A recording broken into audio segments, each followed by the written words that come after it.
શું મોરબીના જેતપરના ખેડૂત આંદોલનનો અંત આવી ગયો છે? શું ખેડૂતોના પારણા થઈ ગયા છે? શું છે સમગ્ર મામલો, એની વિગતે ચર્ચા કરીશું. નમસ્કાર, હું છું ઉજ્જવલ અને આપ જોઈ રહ્યા છો નિર્ભય ન્યૂઝ.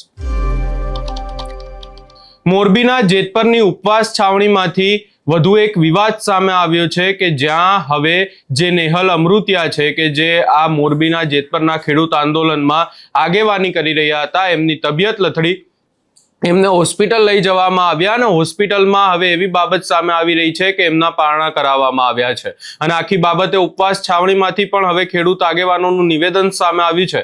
સૌપ્રથમ નેહલ અમૃતિયા દ્વારા શું કહેવામાં આવ્યું ને ત્યારબાદ જે ઉપવાસ છાવણીમાં બેઠેલા ખેડૂતો છે એ શું કહી રહ્યા છે, આખી ઘટનાને લઈને એમને પણ સાંભળી લઈએ. નેહુલભાઈના રિપોર્ટ આવી ગયા છે.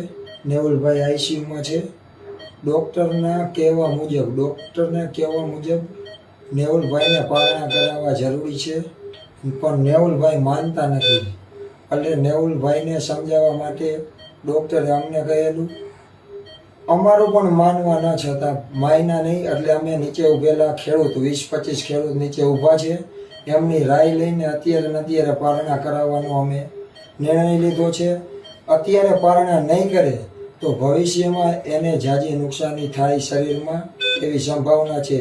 અત્યારે કિડની ઉપર, લીવર ઉપર સોજા આવી ગયા છે. એટલે ડૉક્ટરની સલાહ મુજબ અત્યારે પારણા અમે કરાવી રહ્યા છીએ. નેહુલભાઈ ના પાડે છે પણ અમે ફરજિયાત પારણા કરાવી છીએ. નેહુલ, લે ભાઈ જ્યુસ પી લે થોડુંક. ના, મારો જીવ જાય તો ભલે જાય, મારે પારણા કરવા નથી. અરે પણ પારણા કરવા પડે ભાઈ. આમાં સલાહ શરીર હાજુ હોય તો જ લડત આપી રાખીએ. આમણામ ન થાય ભાઈ. આ જાડી ચામડી અમે એમણામ ન લડી રાખીએ ભઈલા. છોકરાનું તો વિચાર તારું નહીં. આ ભાઈ પી લે આ એક.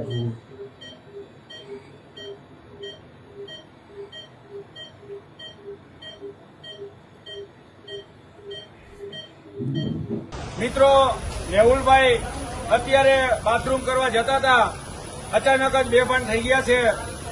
અત્યારે એને હોસ્પિટલમાં લઈ જવામાં આવ્યા છે. સરકારી જેતપર હોસ્પિટલ છે, અહીંયા લઈ જવામાં આવ્યા છે. અત્યારે નેહુલભાઈ બેભાન અવસ્થામાં હોસ્પિટલ અમે પહોંચાડ્યા છે. અત્યારે ટ્રીટમેન્ટ એની ચાલુ છે. જો કંઈ નેહુલભાઈને ભગવાન કરે ન થાય, કદાચ જો કંઈ થશે તો આનું જવાબદાર સરકાર અને તંત્ર રહેશે.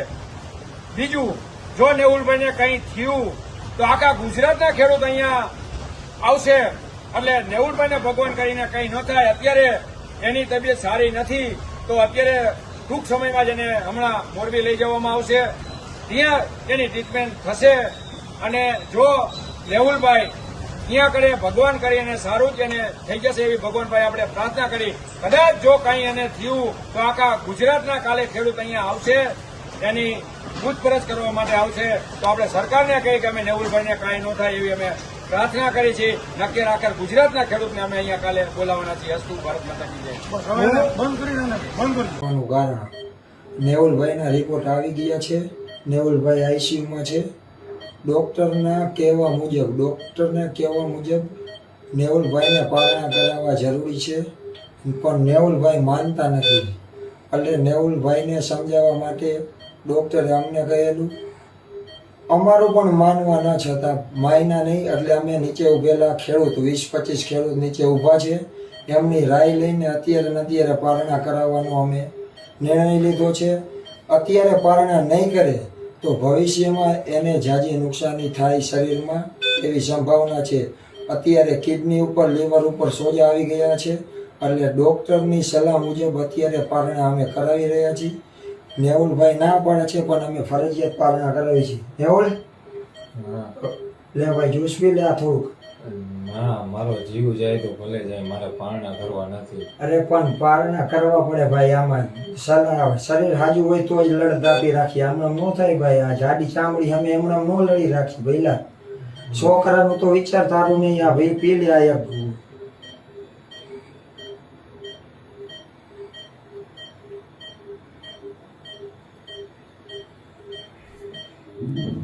મિત્રો, નેહુલભાઈ અત્યારે બાથરૂમ કરવા જતા હતા, અચાનક જ બેભાન થઈ ગયા છે. અત્યારે એને હોસ્પિટલમાં લઈ જવામાં આવ્યા છે. સરકારી જેતપર હોસ્પિટલ છે, અહીંયા લઈ જવામાં આવ્યા છે. અત્યારે નેહુલભાઈ બેભાન અવસ્થામાં હોસ્પિટલ અમે પહોંચાડ્યા છે. અત્યારે ટ્રીટમેન્ટ એની ચાલુ છે. જો કંઈ નેવુલભાઈને ભગવાન કરે ન થાય, કદાચ જો કંઈ થશે તો આનું જવાબદાર સરકાર અને તંત્ર રહેશે. બીજું, જો નેવુલભાઈને કંઈ થયું તો આખા ગુજરાતના ખેડૂત અહીંયા આવશે. એટલે નેવુલભાઈને ભગવાન કરીને કંઈ ન થાય, અત્યારે એની તબિયત સારી નથી, તો અત્યારે ટૂંક સમયમાં જ એને હમણાં મોરબી લઈ જવામાં આવશે. ત્યાં એની ટ્રીટમેન્ટ થશે. અને જો નેવુલભાઈ ત્યાં કરે ભગવાન કરીને સારું જ એને થઈ જશે એવી ભગવાનભાઈ આપણે પ્રાર્થના કરી. કદાચ જો કંઈ એને થયું તો આખા ગુજરાતના કાલે ખેડૂત અહીંયા આવશે, એની પૂછપરછ કરવા માટે આવશે. તો આપણે સરકારને કહીએ કે અમે નેવુલભાઈને કાંઈ ન થાય એવી અમે પ્રાર્થના કરી છે. નક્કી આખા ગુજરાતના ખેડૂતને અમે અહીંયા કાલે બોલાવવાના છીએ. અસ્તુ ભારત માતા કી જય. તમે અહીંયા આખી બાબત જોઈને હવે સવાલ એ ઉભો થઈ રહ્યો છે કે મોરબીના જેતપરમાં જે ઉપવાસ આંદોલન ચાલી રહ્યો છે પૂર્ણ થઈ ગયો છે કે ચાલુ છે, કે પછી આખા આંદોલનને લઈને આક્ષેપ પ્રત્યાક્ષેપો પણ થઈ રહ્યા છે. જોવાનું રહેશે કે આગામી સમયમાં હવે આ સમગ્ર બાબતે શું થાય છે.